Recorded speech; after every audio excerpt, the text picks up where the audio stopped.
What do Alec Baldwin, Ben Affleck, Robert Downey Jr., Anthony Hopkins, and Shia LaBeouf all have in common? They all hit rock bottom so hard that they had nowhere to look but up. And what they found there? They found God, and these stories will blow your mind. Alec Baldwin had it all figured out, or so it seemed. This guy was everywhere in the 90s and 2000s. Saturday Night Live, blockbuster movies. That voice that could sell you anything. Let me guess.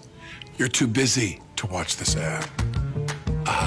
Just like you were too busy to invest in Bitcoin or Ethereum. But behind all this charisma, there was total chaos. Baldwin grew up Catholic in a strict household, but by the time Hollywood got its hands on him, that faith was buried under layers of ego and ambition. According to him, the drinking started as a way to come down from the high of performing. As a daily drinker, to my misery, boy, that was a tough time. There was really, really a lot of pain. But soon enough, it became the only way he could function. And just when everyone thought it couldn't possibly get any worse, it escalated to harder stuff. So I thought I was a genius. I thought I'm gonna stop drinking. I'm gonna switch to drugs. I mean, I don't say this to excuse it, I was doing that to fit in. That's the way it was back then. Everybody was drinking and drugging and doing this kind of stuff. But then came the rock bottom moment, a moment he even talks about in his memoir. But I know that at that time, and when I describe overdosing on drugs, which I've kept very private for years and years and years. I have no idea what was happening. There's a pop inside my chest, then I black out. This moment shook Alec to his core, and so he made a choice that shocked everyone. I got sober when I was just about to turn 27. I'm glad I got it when I did, because not many people get sober when they're young. But he didn't do it because he had to. He did it because he surrendered. And in that surrender, something incredible happened. That quiet Catholic faith from his childhood came flooding back. Not the religious rules and rituals, but a real personal relationship with God. I talk to God every day. God talks to me every day. For years, he lived quietly, stayed sober, and kept his faith private. But then came the now infamous Rust incident, a tragic accident that put him back in the spotlight for all the wrong reasons. The media went crazy. Everyone had an opinion, and Baldwin was at the center of a storm he never saw coming. But here's what's amazing. He didn't spiral. He didn't fight back or make excuses. Instead, he sat with that pain, even facing it head on despite scrutiny. And, most importantly, he mourned properly. People, they have their dreams. No matter how old you are, you have your dreams. Because when you've already walked through the valley of addiction, you tend to recognize sacred ground when you see it, even when it looks like tragedy. Robert Downey Jr.'s story is insane because he was literally born into chaos. His dad was an underground filmmaker who introduced him to drugs at the tender age of 6. So acting and addiction were part of the same world from day one. And I took my comfort in being around the situation where, whether it was after hours and my dad was playing a poker game with pick a name of someone who was in that kind of world in the late 60s, to him and my mom trying to beat each other with what a funny one-liner was for this transitionary scene in a movie. By his 20s, Hollywood called him a genius, but by his 30s, they called him unemployable. He did things like breaking into someone's house and then falling asleep in their bed while high, or skipping court-ordered rehab. And needless to say, he was getting blacklisted by every major studio. And the craziest part is that he didn't even want to stop. He was completely checked out, just riding the spiral down. That is, until one day while sitting in a jail cell, something completely shifted. Like a voice whispering, "There's another way." He started going to meetings, learning to sit still, all the while building structure where there had been none. Sure, it wasn't glamorous or fast, but it was real. I was surprised to admit that when I was, locked down in a California correctional facility, I said, wow, this is really not panning out for me.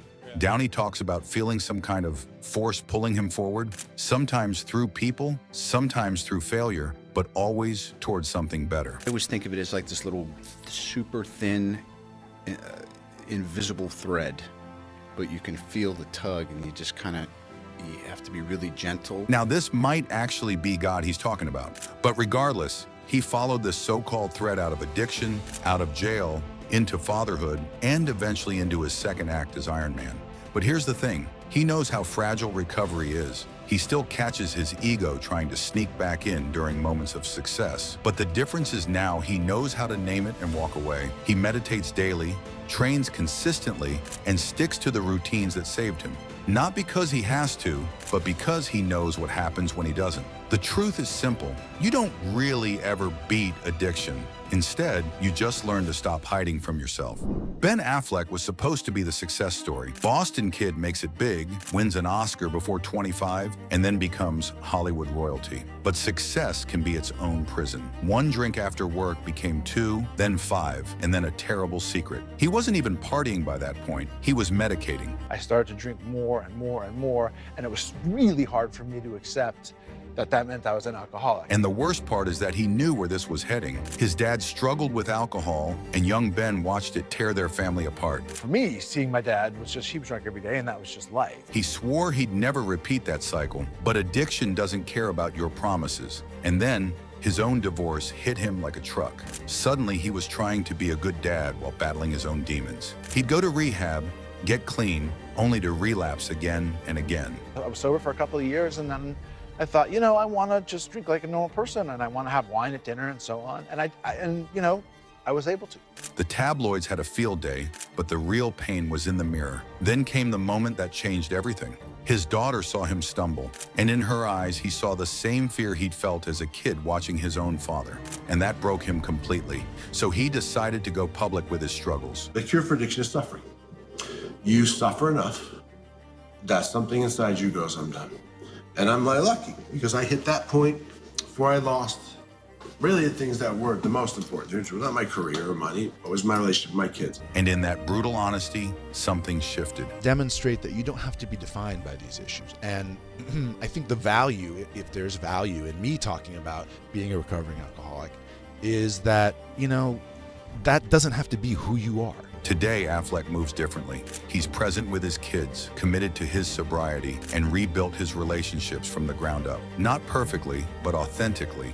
The addiction that almost destroyed his family became the wake-up call that taught him how to truly love one. Anthony Hopkins never saw himself as a legend. He was just trying to survive his own mind. Growing up in Wales, he was always the weird kid. All the other children seemed to know what was going on in the world, and I didn't. And I always felt very lonely. I didn't have any friends. I always played on my own, never played with the other kids. Then acting became his language. Shakespeare made sense when nothing else did, and it worked because eventually he became one of Britain's most respected actors and then conquered Hollywood as Hannibal Lecter. But behind those iconic performances was a man drowning. He drank to disconnect from anxiety, pressure, and the constant feeling that he was a fraud. Then came 1975. He woke up in an Arizona hotel room, blackout drunk, with no memory of how he got there. But then I realized I was in big trouble because I couldn't remember anything. And I was driving a car, drunk, out of my skull. Then on that fatal day, I realized I needed help. So I got it. That's when he called a woman from AA who'd offered help. She asked him one simple question: why don't you just trust in God? That question cracked something open. Hopkins wasn't religious, didn't know theology, but from that day forward, he never drank again. We're talking almost 50 years of sobriety. One thing I did realize that I was not unique. There are thousands of people around like me. The further he walked from addiction, the closer he got to something else. And that's presence, real, genuine peace. I feel every day as I get older anyway, is that it's all a miracle. I mean, my heart beats, lungs breathe. That is an extraordinary phenomenon. He lives like someone who was rescued from the noise, from addiction, from the need to prove anything. Shia LaBeouf's story is the most intense because he literally ran out of options. This guy was the king of comebacks, bad headlines. Hey Shia, do you have anything to say? Do you have anything to say about your arrest, Shia? Rehabilitation, new role, public apology, repeat, but eventually the cycle broke. Allegations of abuse, rage-filled outbursts were burning every single bridge he'd built, and finally sitting alone with a gun in his lap, completely done with everything. I had a gun on the table. I was out of here. I didn't want to be alive anymore. Shame like I had never experienced before. Kind of shame you forget how to breathe. But instead of pulling the trigger, he paused. And in that pause, he logged into an online recovery meeting. A stranger on the other side of the screen kept repeating one word: now, now, now. That single word cut through the chaos like a knife. His soul remembered it still existed. I was holding on so tight to a life that I was slipping away through my hands, to 35 years of management, that the gospel gave me this, this invite to just let go. He checked into rehab and left behind his phone, his image, everything. Sat with nothing but silence for weeks. Nobody visited and nobody called, until someone did. A quiet presence that refused to walk away, even when everyone else had given up. That presence saved his life, not by promising anything, but by simply staying. Then came the strangest invitation, to play Padre Pio in an independent film. LaBeouf moved into a real monastery, slept in a monk's cell, ate in silence, prayed with actual friars. So I'd wake up in the morning, 9 a.m., I'd go to my meeting, and then 10 a.m. I'd be with Sister Lucia, and then 11 a.m. I'd be with Brother Jude. And somewhere between prayer and pain, he met Christ. Not as an idea or ritual, but as a presence that simply said, I've been here the whole time. And it feels like it's not being done to sell me on anything.